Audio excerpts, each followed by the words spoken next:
Twitter questions. Yes, sir. Let's do it. A good amount this week. Like you said, some have been tabled. We'll get to those on the next podcast. This is probably the most I've seen in quite a while. It's a good amount and a wide range, which we always enjoy, and from people both in this country and outside. With that being said, Locks, a big fan of the podcast from Mexico City, wants to know, what does it mean when a player, quote-unquote, doesn't play special teams? For example, Quincy Wilson is strong, fast, and can tackle. Why wouldn't he play special teams in order to dress on game days when he played for the Colts? Well, this is a great question. And Quincy Wilson, Chris, I probably have this wrong, but I somewhat stand by it. Find me a corner in the NFL last year, and if any of you are bored, just go ahead and dive into this, that didn't start and played fewer special team snaps than Quincy Wilson. Like, if you don't start at cornerback, what good are you on game day? Like, corners play special teams. Mm-hmm. Like, that's what they do. They're a gunner. They're maybe a return man. Like, something like, and Quincy Wilson hardly ever played special teams. And I just think it's honestly just a lack of willingness. You got to be a little dirty to play special teams. You got to be willing to kind of mix it up a little bit. And I just think that tenacity was not there with him. You know, it was, we're going to play Roland Milligan. We're going to play Shaq Taylor. I mean, some of these guys that, you know, people had never heard of. And there was even a point where I got to think of back to the game it was, but where like Wilson didn't dress and Shaq Taylor dressed, or maybe it was Milligan, and that guy didn't even play special teams. It got to a point where Quincy Wilson was losing his defensive presence, and that's when I was like, okay, this is done. He's not going to be a Colt in 2020.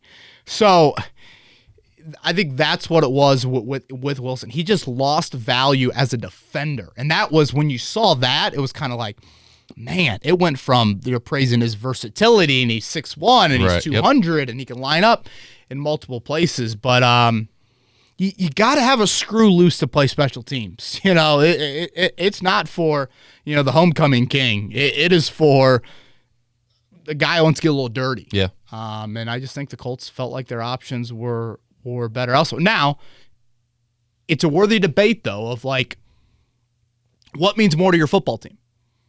Is it Shaq Taylor playing 10 snaps of special teams, but maybe you lose out on the defensive presence if injuries happen? Or is it Quincy Wilson, who we know isn't a great special teams player, but we're going to go ahead and play him out there and hopefully hide him a little bit. But if an injury happens on defense, we have a better backup corner. Mm-hmm. That's the dilemma.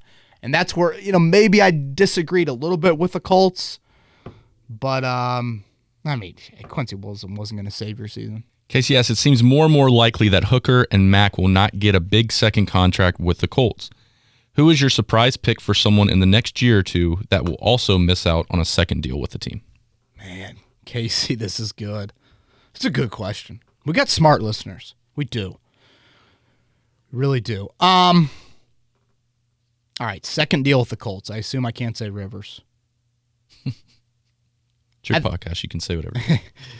Thank you, Chris. Joey never gave me that sort of leverage. I assume she means I would think expiring first contracts, maybe. Right. Like rookies going into that. Yeah. Rookie contracts coming to an end. Okay, so 2017, who do you got left? You got Walker, Stewart. I mean, I guess Walker, but like, is that a big surprise? I don't know. I mean, Stewart to me is coming back. Marlon Mack, obviously, no. So 2018 draft, who do you have there? Darius Leonard, no-brainer. Braden Smith, no-brainer. Naeem Hines, in my opinion, is a no-brainer. Okay, hear me out on this, and I know this will differ from last podcast. What about Toure? If injuries, come up again, Toure checks a lot of great boxes. He doesn't check them all. I mean, this guy didn't dress in a game his rookie season because of practice habits. Like there's a lot of intriguing stuff, but it's not every single box.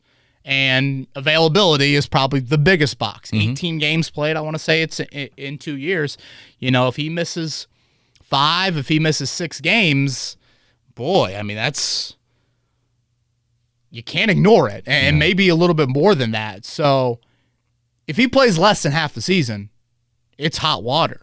How can you sit there and be like, here's 3 year and whatever, 30-some million? I don't know. So he would be the one that I guess everybody probably pencils as a slam dunk, and it's just kind of like, okay, a lot of high hopes.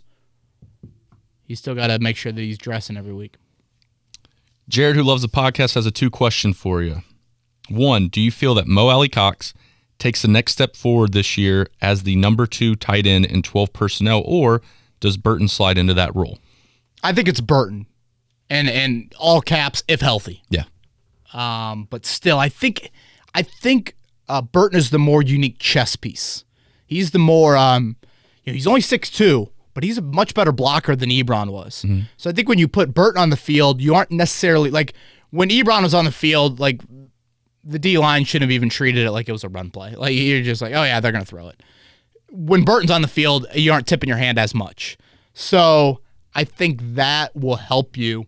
But I mean, Frank was adamant last week. I mean, they love Mo Alley-Cox. Chris Ballard loves Mo Alley, and he still played a decent amount last year when you when you went with, even when Ebron was healthy, when Ebron, Doyle, and Mo Alley were all healthy, he still played a good amount. But I feel like Burton will be that guy. The past history, those sorts of things. And if Mo Alley-Cox can develop as a route runner, then he will be, I think, more into that role. But if Trey Burton's healthy, I think he's going to be used quite a lot. And then an over-under portion for rushing yards and touchdowns in 2020. Over-under 2,350 yards and 19 touchdowns collectively. 2,300 yards.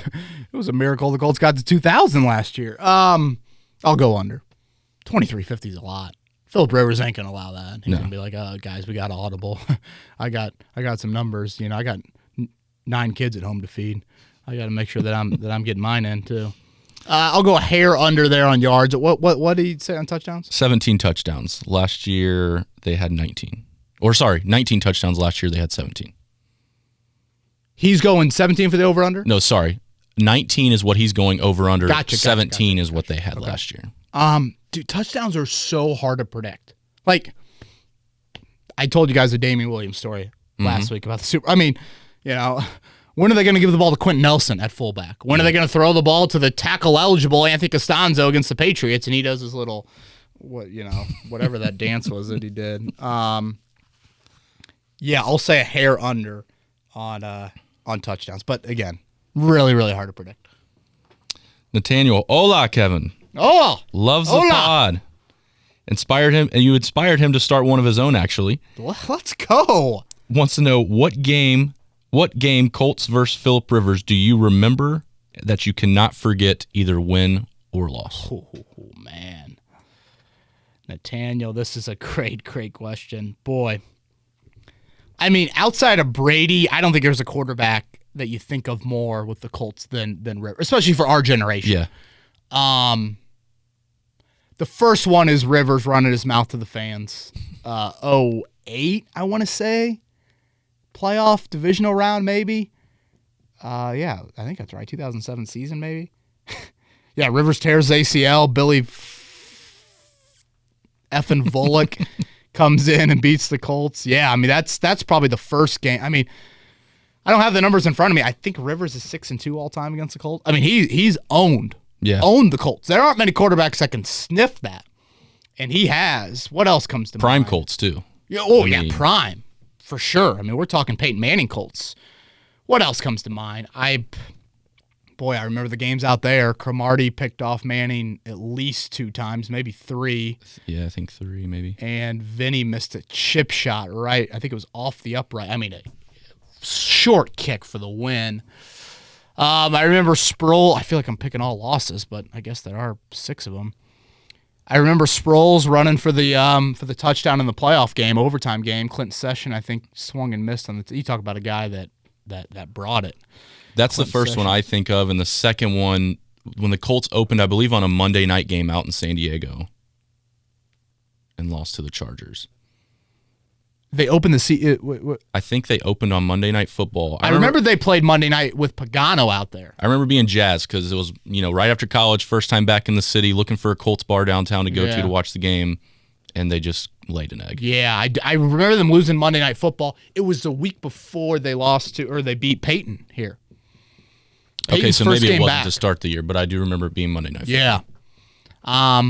Win-wise, I certainly remember the last meeting. That was here at Lucas Oil. Hilton, Burns, Jason Verrett for one of the more iconic T.Y. Hilton plays. Mm-hmm. He converted a fourth down before that, I want to say. And luck to Hilton. Really one of those plays where Hilton did so much after the catch. I'm pretty sure. I don't think it was very over the top. But, yeah. Sorry. Boy, that was ugly. That was a kind of a depressing little 45 seconds. Hope you fast forwarded through that. Jaden wants to know, do you think fans are in the arenas this upcoming year? I mean, there's no more impossible question right now to answer than that. But I will, because Jaden, you're a loyal listener, and you ask it, so I'm going to answer it. Do I think fans are in the arenas this upcoming year? I'm going to say yes. I'm going to say yes. Let's social distance. So let's go here. Odd rows, every other row, odd seats for half the games, even seats for the other games. You only get 50% of your ticket package. Okay, that's fair. Something like that. I have no idea. You come into the stadium every half hour, okay? So A through D, you come in from 11 a.m. to 11:30. And E through H, you come in 11:30 to noon. I was reading an article in the Indy Star about how the Indy 500 would potentially look, and that it would be an app on your phone of saying you're coming into the stadium now, and you leave the stadium now, and you're allowed to go to concession stands now, and you're allowed to go to the bathroom now. Now, fan experience, when my bladder needs to go, I'm sorry, my last name might be Smith, it might be Bowen. Like you never know. So how you handle and police that is a whole different animal. But what the hell do I have no idea. I don't know. Do you sign up for like a concession stand goodie bag and you walk in and like it's on your seat? Right. Are people going to be willing to? I've sat in section 223 and row 7 since the Colts moved in 1984. Are you going to be willing to sit in section 337? I mean, I have no idea. Do they try and find a loophole with the whole indoor versus outdoor? Can we open the roof now? Oh, boy. Does this count now as being an outdoor stadium? I was going to say, Jim Irsay never has to tweet out again. Roof's open or roof's closed. That's a good question. Yeah, it's all... it is fascinating. It's stuff that I don't want to debate because I'd much rather talk football, but it really is fascinating. Thinking about it all, it'll make you go crazy. But I saw where the Steelers are going to have their training camp at Heinz Field. Why? 2 locker rooms. So they'll put the defense in one locker room, the offense in the other, because, social distancing says the NFL announced that you can't have 2 lockers within 6 feet of each other. Do the Colts do that? I don't know. I mean, I depending on what Lucas Oil is willing to do and what type of events they want to have in late July and early August, theoretically, to me, you could have position meetings in suites. And then you could have team meetings in like the Baker Daniels area or wherever those kind of bigger seating areas are. Now, it's a little bit awkward, I guess, but it's not that much different than, I guess, being at your own comp. I don't know. Crazy ideas to throw around. Tony wants to know, is there any chance that Leonard or Okarihi take meaningful snaps as defensive end or outside linebacker rushing the quarterback? Ooh. Boy, that's intriguing. I don't think actual hand in the dirt, Tony, but I think from some blitzing standpoints and where you line them up, I could see them coming off the edge, per se. Leonard wants, I posted this last week, Leonard wants 15 sacks. That is his goal. You know how many sacks? That is so many for an inside linebacker. He has some of the most absurd individual goals that I respect the hell out of. I mean, it is crazy some of the numbers he throws out there. Check that out if you missed the article. But I don't know. I mean, do you see more creativity? I think you can get by with some of your DNs, outside linebackers, but I'm all for unique things. It was unique a few years ago when all of a sudden Kenny Moore started blitzing a ton, and it worked out. Mm-hmm. Sean Watson was kind of running for his life. So, yeah, that's a good thought, Tony. Last question of the podcast this week comes from an InStudio Question. Videographer Cheeks. Cheeks. Cheeks, what do you got, man? Not a Colts one for you. Okay. Just a general question. First jersey you're buying the baby, it can be any player of any sport. First jersey I'm buying the baby. Wow. Boy, that's a good one. Well, I will say that Ryan Bowen, my brother, had bought a red Tiger Woods fist pump shirt that I believe had the phrase, "On Sundays we wear red." So that to me is a jersey. I don't know, maybe like a tiger onesie. If my wife gets mad, I'd be like, "Oh, the baby's favorite animal is a tiger. I feel like they make tiger noises." I don't know, something like that. Yeah, I don't think Maddie would buy that. That's a good one. Alonzo Mourning was my brother's favorite athlete growing up.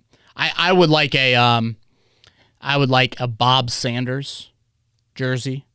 I don't think they make these baby jerseys, but Bob Sanders. I love how Bob Sanders represented the game of football. I always liked Barry Larkin growing up. Just smooth shortstop. Yeah, those would be kind of. All right, current player. Oh my gosh, you're putting me on. Since the baby is about to be here. Yeah, I know. Cheeks. Boy, current player. Who do I love that plays the game in the right way? Well, 3% of our audience will probably know this, but I will go with Pat Connaughton, who was a Notre Dame basketball player who plays for the Bucks. I love Notre Dame basketball. I love Pat Connaughton. Bonzie Colson would be my other one. That's what we're calling the baby. Bonzie, he played at Notre Dame, and Bonzie looked like he just ate the whole buffet before he came on the court, and then he dropped 30 on you. It was one of the more magical things. But honestly, it will be Tiger, and it will be Notre Dame gear. That's what it'll be. Right? We have my wife's cousin had 3 daughters, and she is offered up so many girl clothes. We have a lot of girl clothes. The boy clothes, literally in the closet, I think it's 4 Notre Dame shirts, that Tiger shirt, and that might be it. I mean, we don't have a whole lot of boy clothes. So if that boy pops out, boom. Folks, we're gonna be needing to do a little shopping, but it will mainly be Tiger and Notre Dame. I got to think about that one, Cheeks. That was good. Current. I saw. I had a buddy. Let me see if I can find this. I had a guy that tweeted at me that or DM'd me, named his baby Peyton. P-E-I. Here it is. Peyton Michael Black was born at 5:17 a.m. P-E-I-T-O-N. Peyton, after obviously the sheriff in town here. Peyton was born on Saturday, so shout out to the Black family there. Him and his wife, I believe, had in the marriage contract that if they had a son, Peyton. I can't say Maddie's letting me do that, but I don't know, Eldrick Bowen. I think it's got a decent ring to it. But there you go. What do I know? All right, shout out Cheeks. We got anything else? Was that it, Chris? No, I think that's all. I think we speak for everyone, Cheeks, myself, and all the listeners when we say congrats to you and Maddie. I appreciate that. Hopefully the baby comes tomorrow on time. If not, you'll get next Monday, and we just wish you guys the best of luck, and we will be back producing when you are ready to roll. Thank you. Yes, I appreciate that. I know my wife does as well. And I think I said this on last week's podcast, but I genuinely appreciate some of the DMs that I've gotten and just tweets from people about this life event, certainly that is grander than anything else out there. So I appreciate all of that. And we will be back at some point in June, but we'll definitely take a hiatus. That's why we got to so many Twitter questions, and this is probably the longest podcast we've done in quite a while. So for Chris Presley, Cheeks in studio, I'm Kevin Bowen. Everybody be safe out there. Have a great start to your summer. And thanks for listening to this edition of Kevin's Corner.